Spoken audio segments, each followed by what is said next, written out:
कुछ लोग को चिंता रहती है, कुछ लोगों को लगता है हमारा पाठशाला। यही बपौती से बाहर निकलिए। किसी की बपौती नहीं है ये सत्ता। ये जो मुख्यमंत्री का पद है ये 14 करोड़ बिहारियों का आशीर्वाद है, इसलिए आज मैं बैठा हूं। कोई किसी का पाठशाला नहीं है, ये लोकतंत्र है। यही भारतीय जनता पार्टी है साथियों, जिस पार्टी ने हमको लीडर ऑफ ऑपोजिशन भी बनाया, भारतीय जनता पार्टी का अध्यक्ष भी बनाया और दो बार डिप्टी सीएम बनाया और आज बिहार का मुख्यमंत्री बनाया है। माननीय मुख्यमंत्री जी,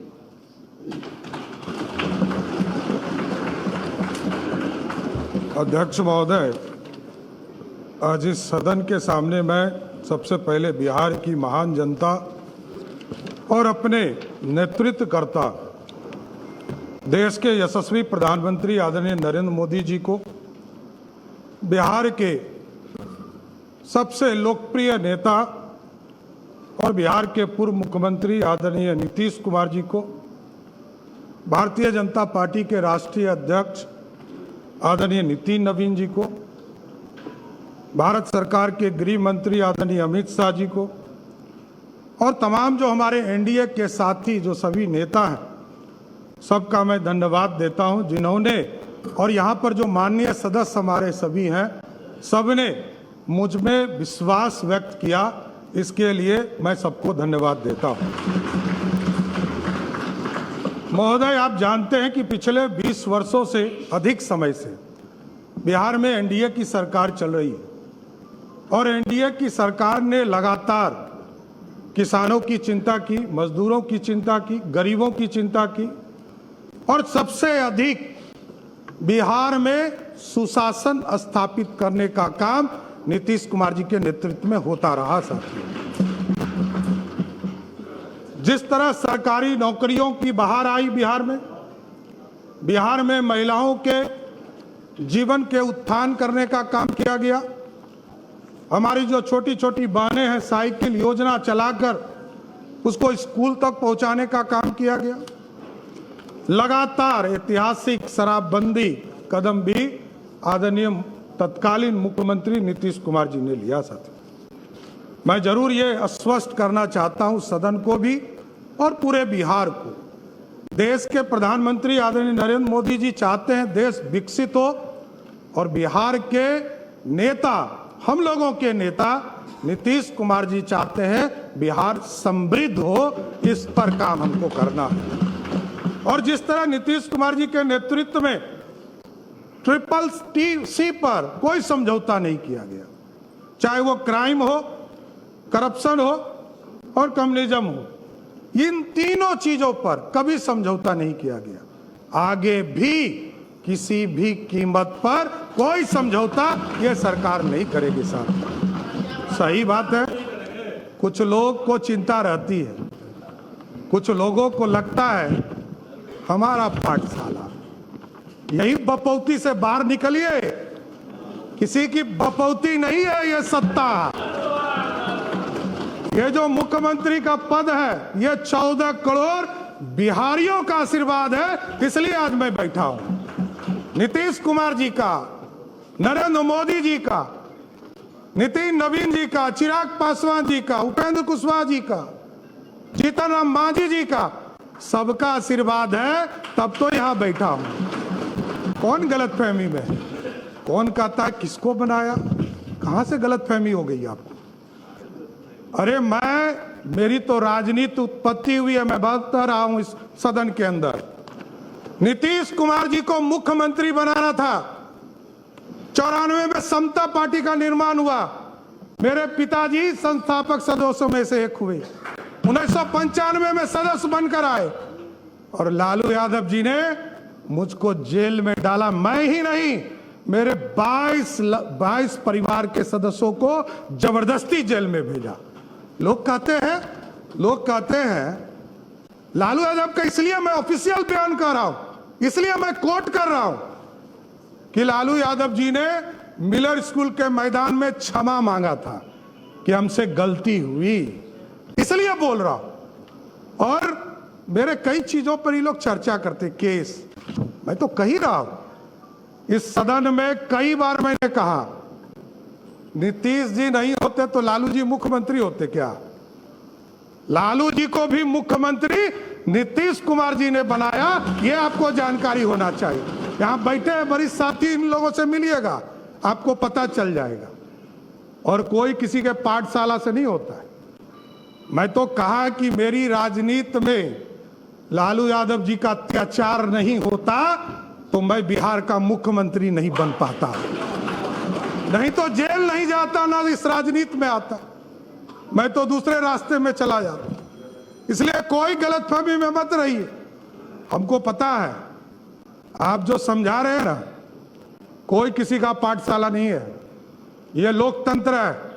यही भारतीय जनता पार्टी है साथियों, जिस पार्टी ने हमको लीडर ऑफ ऑपोजिशन भी बनाया, भारतीय जनता पार्टी का अध्यक्ष भी बनाया और 2-2 बार डिप्टी सीएम बनाया और आज बिहार का मुख्यमंत्री बनाया है। किस गलतफहमी में आप हैं? सबको, पूरी पार्टी एक है, कोई गलतफहमी में मत रहिएगा। न्यूज चलाने वाले चलाते रहेंगे, आप कंफ्यूजन में रहिएगा। हम सब एक हैं और पूरा एनडीए कुनबा एक साथ मिलकर सिर्फ और सिर्फ बिहार के विकास का काम करने का काम करेगा सब। और हम लोग को पता है, कई लोग कहते हैं, बहुत चर्चा चल रही है, मैंने देखा सोशल मीडिया, नए नए मीडिया के रूप आए हैं, मैं खुद भी नहीं समझ पाता हूं। मैं यदि माइनर होता 1995 में तो मेरे को जेल में रखता क्या? बाल सुधार गृह में रखता। 1995 में मैं जेल में रहा और ये सारे मामले कोई नया नहीं है। मैं लोअर कोर्ट लड़ा हूं, हाई कोर्ट लड़ा हूं, सुप्रीम कोर्ट लड़ा हूं, सब बार लड़कर जीतकर यहां बैठा हूं, कहीं कहीं दिक्कत नहीं। जो आदेश सुप्रीम कोर्ट का होता है, न्यायालय का होता है, वही करता हूं। और डिग्री में आप भाई पीछे छूट गए। मैं तो यूजीसी हो या यूनिवर्सिटी का मान्यता हो, जब तक उसका प्रमाणित नहीं किया गया तब तक मैं एफिडेविट में अपना, और इसके लिए भी अब चर्चा होगी कि एफिडेविट हाफिडेविट आप कह रहे हैं। अरे भैया, ये बिहार के लोग अब ये बोल रहे हैं कि 3 बार आपका शब्द बदल गया। अरे भाई, मैं 6ठी बार मंत्री के दर्जे में हूं, मुख्यमंत्री हूं। 1999 में पहली बार मंत्री बना, 27 साल हो गए। जितने समय के बाद तो लोग राजनीति छोड़ देते हैं। अभी हमारे भाई अख्तरुल जी ने कहा कि सबसे युवा मुख्यमंत्री, लालू जी सबसे पहले युवा मुख्यमंत्री हुए, लेकिन पूरे बिहार को लूटने में लग गए। इसलिए युवा नहीं, बिहार को समृद्ध बनाना है, बिहार की समृद्धि के लिए काम करना। बिहार में नीतीश कुमार जी और प्रधानमंत्री जी ने जो संकल्प लिया है, 1 करोड़ लोगों को सरकारी नौकरी और रोजगार देना है, इस वादे पर काम करना है। और महिलाओं के लिए स्पष्ट बताना चाहता हूं, नीतीश कुमार जी एक गार्जियन के तौर पर बिहार में काम करते रहे। आदरणीय प्रधानमंत्री जी लगातार महिलाओं के सम्मान में आगे बढ़े और अभी कह रहे थे ना कि आरक्षण के अंदर आरक्षण दे दीजिए। विजय बाबू उठे तो इनको कहे कि दर्द हो रहा है। आज देख लीजिए, हमारी बहनें यहां बैठी है, 29 विधायक हैं यहां पर, उसमें से 23 विधायक सिर्फ ओबीसी या दलित समाज से है, 2/3 से अधिक। जब आरक्षण होता, आज यदि संसद में बिल पारित हो गया होता तो यहां 29 नहीं, 122 विधायक जीतकर हमारी बहनें आएंगी। यह व्यवस्था चाहते हैं मोदी जी और नीतीश कुमार जी ने तो इसके लिए किया, इसके लिए किया। 2006 में जब कानून बना रहे थे पंचायती राज के अंतर्गत, तो 50% महिलाओं को आरक्षण दिया, और 50% महिलाओं को आरक्षण दिया तो आपको जानकर खुशी होगी कि आज के तारीख में नगर निकाय में और पंचायती राज में 59% महिलाएं चुनाव जीतकर आ रही है, मतलब 50 से 59 हो गया। इसलिए महिलाओं का सम्मान करना पड़ेगा। और मैं तो गारंटी देता हूं कि स्पष्ट तौर पर बिहार की पुलिस काम करेगी और महिलाओं के तरफ कोई भी गलत नजर उठाता है तो उसको पाताल से भी निकालने का काम हमारी पुलिस करेगी साथी। और बिहार में सुशासन, लगातार कई साथी हमारे काम करते रहे। यहाँ पर राजस्व में आपने देखा कई चीज़ों को 2011 में से लगातार लोक सेवाओं का अधिकार कानून लागू किया गया। बिहार भूमि पोर्टल शुरू किया गया, ई मोटेशन की सुविधा शुरू की गई। उसके बाद दिलीप जायसवाल जी आए, उन्होंने इसको आगे बढ़ाया, ई प्रबंधन को। विजय सिन्हा जी आए, उन्होंने ई मापी की व्यवस्था कराया। राजस्व न्यायालय में ई कोर्ट की व्यवस्था कराया। संजय सरावगी जी थे, इसको पूरा डिजिटल कराने का काम किया। लेकिन जरूर आश्वस्त करता हूं साथियों, आपने मौका दिया है 3 चीजों को, ब्लॉक, अंचल और थाना, इसको मेरा सीएमओ इसको पूर्ण रूप से देखेगा और बिहार की जनता को पूर्ण रूप से सारी सुविधा मिल सके, इसकी सुनिश्चित करने का काम किया जाए। इसलिए पूरे बिहार की चिंता लगातार आदरणीय नीतीश कुमार जी के नेतृत्व में होता रहा है। प्रति व्यक्ति को दुगना आय हो सके, इसकी चिंता करना है। तेजी से औद्योगिक विकास हो सके, इंडस्ट्री को आगे बढ़ा सके। और आपको जानकर खुशी होगी, लोग कहते हैं कि इन्वेस्टमेंट कहाँ है। मैं बताना चाहता हूँ, 2024 के 28 जनवरी को हम लोगों ने ओथ लिया आदरणीय मुख्यमंत्री नीतीश कुमार जी के साथ। मैं फाइनेंस डिपार्टमेंट में काम कर रहा था। हमें यह ज्ञात होते रहा कि कई चीजें बिहार की जनता को हम बता नहीं पाए। और आपको जानकर खुशी होगी कि पिछले 2 साल में बिहार में 1,36,000 करोड़ का प्राइवेट इन्वेस्टमेंट सिर्फ बिहार में कराने का काम किया गया। और इसको टारगेट लिया है हम लोगों ने कहा है कि अगले 1 साल में, जब 1 साल पूरा हो, तो बिहार की जनता को प्राइवेट इन्वेस्टमेंट के सेक्टर में लगभग 5 लाख करोड़ रुपए का इन्वेस्टमेंट सिर्फ बिहार में हो, इसकी चिंता करनी है। और ठीक है, तेजस्वी जी ने अच्छा कहा कि हम समर्थन करेंगे, अच्छे विषयों पर आएंगे, तो जरूर देखता हूं समर्थन मिले, बिहार की चिंता हो, यह जरूर हम लोग समर्थन चाहेंगे। मुख्यमंत्री जब थे नीतीश कुमार जी, मैं 3 यात्रा उनके साथ किया साथियों। प्रगति यात्रा, उसके बाद एनडीए के चुनाव के पहले हम लोग यात्रा में गए, आदरणीय नीतीश कुमार जी के साथ मैं यात्रा में रहा। और जब समृद्धि यात्रा, जब वो राज्यसभा के सदस्य के नॉमिनेशन कर लिया उन्होंने और जब निर्वाचित भी हो गए, तो उन्होंने कहा कि बिहार की जनता के बीच में हम जाएंगे। उन्होंने आशीर्वाद दिया था उसके बीच में जाकर, और तब उन्होंने कहना शुरू किया कि यही लोग बिहार देखेंगे। हम लोगों को कहा कि आप लोगों को बिहार देखना है और मैं दिल्ली रहूंगा, दिल्ली से बिहार का हक बिहार को दिलाने का काम करूंगा सर। और नीतीश कुमार जी को कौन हटा सकता है? कोई गलतफहमी में मत रहिए। नीतीश कुमार जी को कभी कोई ना राजनीति से हटा सकते हैं, ना कोई दिल से हटा सकते, क्योंकि नीतीश कुमार जी इच्छा शक्ति वाले नेता हैं। हम लोग सोचते थे कि कैसे ये डिसीजन ले रहे हैं। मैं उनका सेकेंड नंबर था, मैं जान रहा था। पार्टी ने उस समय हमको नहीं कहा था कि हम मुख्यमंत्री होंगे। पार्टी ने जब निर्णय लिया तब मुझे पता चला। लेकिन वो जब कहते थे कि आप लोग को संभालना है बिहार, हम लोग को आश्चर्य लगता था कि जो व्यक्ति 20 साल से मुख्यमंत्री हैं और लगभग 50 साल से राजनीति में, सार्वजनिक जीवन में जी रहे हैं, ये सत्ता छोड़ रहे हैं। और कई बार यहां पर कई कैबिनेट के साथी हैं हमारे, आप पूछिएगा, अकेले में सबको लगता था जब वो लास्ट कैबिनेट कर रहे थे और कहे कि हम इस्तीफा देने जा रहे, तो सबको लगा कि ये क्या हो रहा है। लेकिन ये नीतीश कुमार जी की इच्छा शक्ति थी कि आज सम्राट चौधरी बिहार का मुख्यमंत्री है, इससे मैं कभी डिफर नहीं करता हूं। इसलिए साथियों, लगातार बिहार के विकास के लिए ही काम करना है, हमारे पास कोई दूसरा काम नहीं है। बिहार के विकास की बिहार की समृद्धि के लिए काम करना, स्वास्थ्य व्यवस्था को और मजबूत करना है, कई लोगों ने काम किया इसके ऊपर। नीचे ब्लॉक से लेकर ब्लॉक, अनुमंडल, जिले में कैसे लोग वहां से ट्रांसफर करने की व्यवस्था को समाप्त करना है, वहीं लोग रहे, यहां आने की जरूरत नहीं है। यहां तो पीएमसीएच पूरे प्रदेश से रिसर्च के साथ साथ यहां पर इलाज करने का काम किया जाता है, लेकिन ऐसी व्यवस्था करनी है कि जिले में यदि कोई बीमार पड़े तो अगले 2-3 दिनों तक जिले में ही रहकर उसका इलाज हो सके। साथियों, यह व्यवस्था खड़ा करना। और अभी हम लोग जुलाई के माह में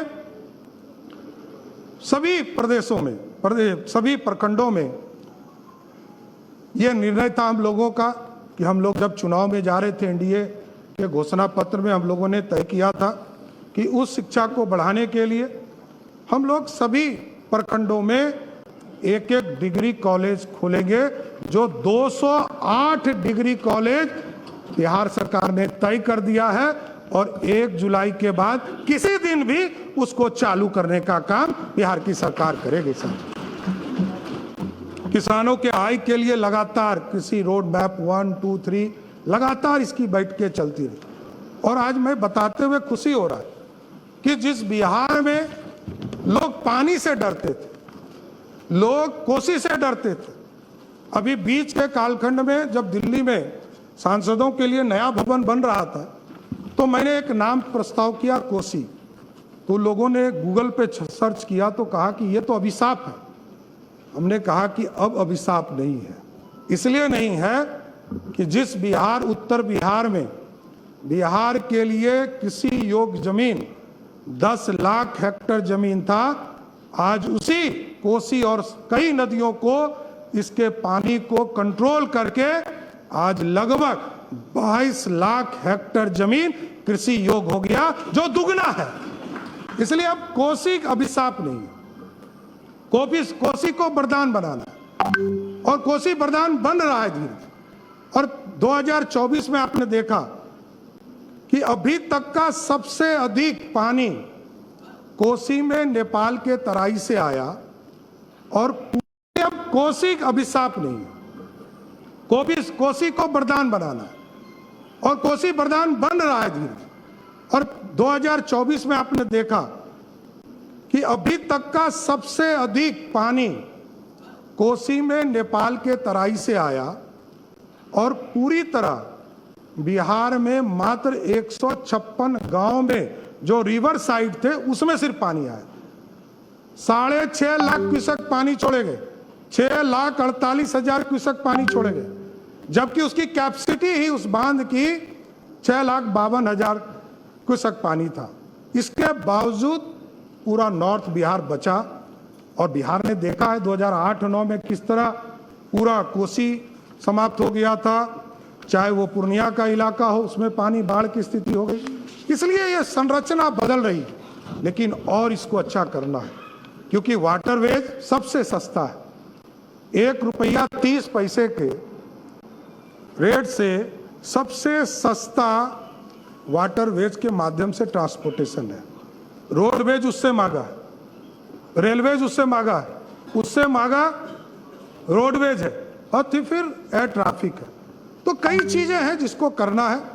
और अभी तो आदरणीय प्रधानमंत्री जी और आदरणीय नीतीश कुमार जी के सहयोग से बिहार में आप देख रहे होंगे एयरपोर्ट लगातार बनाने का काम शुरू कर दिया। आप देखिए किशनगंज जो हमारा टेल पॉइंट है, वहां भी एयरपोर्ट की कल्पना की जा रही है। पूर्णिया एयरपोर्ट चालू हो गया, फारबिसगंज में एयरपोर्ट की कल्पना की जा रही है, सहरसा में एयरपोर्ट की कल्पना की जा रही है, उसका भी टेंडर निकल गया, बीरपुर का टेंडर निकल गया, दरभंगा में हमारा एयरपोर्ट बनकर तैयार हो गया और चालू है और अगले 6 महीना में नया बिल्डिंग टर्मिनल भी चालू हो जाएगा। उसके बाद वो एयरपोर्ट बिना एक्शन की अनुमति के नेता पद पर बैठ मैं तेजस्वी जी बिना मैं बताऊंगा बिना एक्शन की अनुमति खड़े रहूं, बिना एक्शन की अनुमति खड़े रहूं। उस पर भी चर्चा होगी, वो बताया जाए। अभी तो हर जिले में, अभी तो हमारी सरकार ने तय किया है, अभी तो आपने अभी बात तो को रखना हम लोगों ने तय किया है कि सभी जिले में एयरपोर्ट भी बनाएंगे और जहां एयरपोर्ट की आवश्यकता नहीं होगा वहां हेलीपोर्ट बनाने का काम सरकार करने का काम करेगी। उसी तरह राष्ट्रीय स्तर पर आदरणीय प्रधानमंत्री जी ने मखाना बोर्ड खेलों के लिए पूरी नई पहचान बनाने का प्रदेश में मौका दिया है। इको टूरिज्म को हम बढ़ाने का काम कर रहे हैं और 11 टाउनशिप लगातार प्रयास किए जा रहे थे कि टाउनशिप बढ़े और नए टाउनशिप की कल्पना की जाए।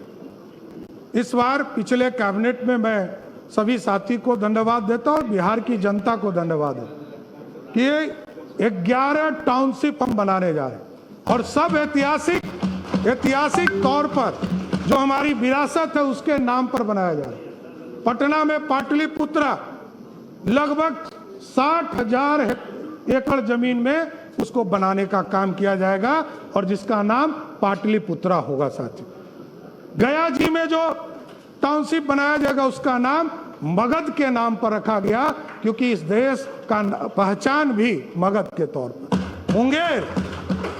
मुंगेर जिस धरती से मैं भी आता हूं उस इलाके को अंगराज कर्ण के तौर पर जाना जाता था और कहते थे लोग कि अंग प्रदेश है, उसको अंग के नाम से वहां टाउनशिप बनाने का काम।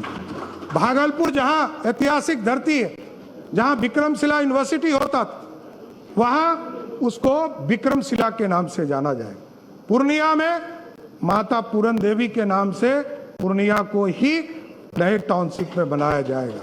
उसी तरह जो सहरसा का इलाका है उस इलाके में कोसी के नाम पर वहां टाउनशिप बनाने का काम किया जाएगा और मां जानकी के नाम पर जो मिथिला जो धरती है जहां उनका जन्म स्थान जिस इलाके में माना जाता है उसको मां सीता के नाम पर मिथिला के नाम पर जो राज्य था उसके नाम पर किया जाएगा। और जो नीतीश कुमार जी ने घोषणा किया था स्वयं वो था सीतामढ़ी की पावन धरती पर जाकर जब मां सीता के जन्म स्थान पर भव्य मंदिर बनाने का काम शुरू किया गया तो कहा गया कि हम यहाँ सीतापुरम एक नया शहर बनाने का काम करेंगे। उसी तर्ज पर तिरहुत मुजफ्फरपुर में सोनपुर के इलाका में हरिहर बाबा हैं, हरिहरनाथपुर बनाने का काम किया जाएगा और जो छपरा का इलाका है उसमें सारण जो पुराना कमिश्नरी माना जाता है, पुराना जिला माना जाता है, उसके नाम पर बनाने का काम किया जाएगा। इसलिए पूरी तरह अर्बन के भी सेक्टर में इसको आगे बढ़ाने का काम किया जाए। अभी महिलाओं की सुरक्षा की चिंता लगातार लोग करते रहे और हम लोगों ने तय किया था कि जो स्कूल में छुट्टी होती है, कॉलेज में महिला स्कूल में महिला कॉलेज में जब छुट्टी होती है तो उसके लिए एक सुरक्षा के मापदंड को आगे बढ़ाना है। कई घटनाएं सामने आई प्रकाश में, उसको देखते हुए हम लोगों ने निर्णय लिया कि अब सभी स्कूल और कॉलेज के सामने पुलिस दीदी पिंक स्कूटी के साथ खड़ी होंगी और पूरे प्रदेश में महिलाओं की सुरक्षा को बढ़ाने का काम किया है। इसलिए अभी हम लोगों ने जो पहली कैबिनेट थी उसमें कई फैसले लिए। उसमें हरिहरनाथ बाबा को भी जिस तरह बाबा विश्वनाथ काशी में स्थापित है, प्रधानमंत्री जी ने जिस तरह कॉरिडोर बनाया उसी तर्ज पर हम लोग सोनपुर में भी हरिहर बाबा नाथ के नाम पर कॉरिडोर बनाने का काम करेंगे जो लगभग 680 करोड़ का कॉरिडोर होगा और उनके आशीर्वाद से पूरा बिहार और समृद्ध हो इसकी कामना भी करते रहेंगे।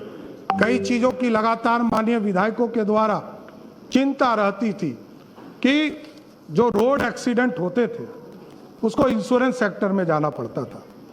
हम लोगों ने तय किया, आदरणीय वित्त मंत्री जी, आदरणीय विजय बाबू, सब लोगों ने इसको तय किया कि अब जो रोड एक्सीडेंट होंगे उसमें इंश्योरेंस का भी पैसा 4 लाख मिलेगा और सरकार भी अपने स्तर से उसको 4 लाख रुपया घटना के बाद देने का काम करेगी। इसी तर्ज पर कई चीजें हैं जिसको लगातार आपके समर्थन की जरूरत है और आप लोग लगातार समर्थन करते रहिए। ये जरूर आश्वस्त करता हूं कि कई सेक्टर हैं जिसमें काम करने की जरूरत और भी है। नीतीश जी भी कहते थे कि जो हमारे ब्लॉक के स्कूल है उसमें मॉडल स्कूल की स्थापना करना है। जिला में जो जिला स्कूल होता था उसको पूरी तरह व्यवस्थित करना है और नए जो पूरी संरचना बनेगी उसके साथ साथ जोड़ने का कि हम ऐसी व्यवस्था खड़ा करें। कई लोग आते हैं और कहते हैं कि ऑफिसर के बेटा को पढ़ने के लिए बाध्य कीजिए। मैं बात तो नहीं कर सकता, लेकिन यह व्यवस्था जरूर इस सरकार को खड़ा करना है कि ऑफिसर और मंत्री का बेटा स्वयं सरकार के स्कूल में पढ़ाना शुरू कर दे। ऐसी व्यवस्था खड़ा करना है, इसको आगे बढ़ाना है। नीतीश जी ने पूरा इंफ्रास्ट्रक्चर दिया, स्कूल में शिक्षक को पहुंचाया और लगभग 5 लाख शिक्षकों की बहाली की और सबको मुख्य धारा में लाने का काम किया है। इसलिए हम लोग अब लगकर इसको आगे बढ़ाएंगे और पूरी व्यवस्था को खड़ा करेंगे। कई लोग चिंतित हैं कि किसका सम्मान होना चाहिए। अरे जो व्यक्ति जो परिवार में अपनी बहन का सम्मान नहीं करता हो वो दूसरे को सीख दे रहा है क्या? पूरा देश जानता है, कोई हमको नहीं बताने की जरूरत, लेकिन पूरा देश और दुनिया जानता है। देखिए, जब भी मैं बार बार कहता हूं व्यक्तिगत हमला करिएगा तो व्यक्तिगत सुनना पड़ेगा। कभी भी व्यक्तिगत का जगह नहीं है। यह लोकतंत्र की धरती है, लोकतंत्र का मंदिर है। मैं जानता हूं, मैंने लालू प्रसाद जी के साथ भी काम किया है, मैं जानता हूं बड़े नेता हैं, इसमें कहीं दो मत नहीं। लेकिन यदि वो सिर्फ अपने लिए नहीं जीते रहते तो ये सब लोग उनके साथ ही खड़े होते। और लालू जी सबसे पहले, ये आपको जानकारी दे देता हूं, सबसे पहले घुटना आरएसएस कार्यालय में ही जाके डाले थे, कोई दूसरे जगह नहीं। 33 विधायकों का समर्थन चाहिए था, सरकार ही नहीं बनती, हरदी ही नहीं लगता, मुख्यमंत्री ही नहीं बनते। और नीतीश कुमार जी का इसलिए मैंने कहा योगदान है कि नीतीश कुमार जी नहीं होते तो लालू जी नेता ही नहीं बनते, एमएलए एमपी तो बन जाते। विरोधी दल का नेता बनाया और मुख्यमंत्री का उम्मीदवार बना, ये पूरा बिहार जानता है। लेकिन मैं सिर्फ याद दिला रहा हूं बिहार को। इसलिए आज मैं तमाम साथी, लगभग 13 लोगों ने अपनी बातों को रखा है, लेकिन मैं फिर से देश के यशस्वी प्रधानमंत्री नरेंद्र मोदी जी को, बिहार के लोकप्रिय नेता, हम लोगों के नेता नीतीश कुमार जी को, हमारे पार्टी के राष्ट्रीय अध्यक्ष नितिन नवीन जी को और तमाम जो एनडीए के बड़े नेता हैं सबका, और तमाम जो हमारे एनडीए के विधायक हैं, सबने हमको नेता चुना, इसके लिए मैं सबको बधाई देता हूं। और मैं कोशिश करूंगा कि जो हमारे विपक्षी पार्टी के साथी हैं उनका भी सम्मान बिहार की जनता के बीच रखूं और लोग काम करते रहे। काम से आपके दिल को पूरा एनडीए जीतने का काम करेगा। बहुत बहुत धन्यवाद। माननीय सदस्यगण,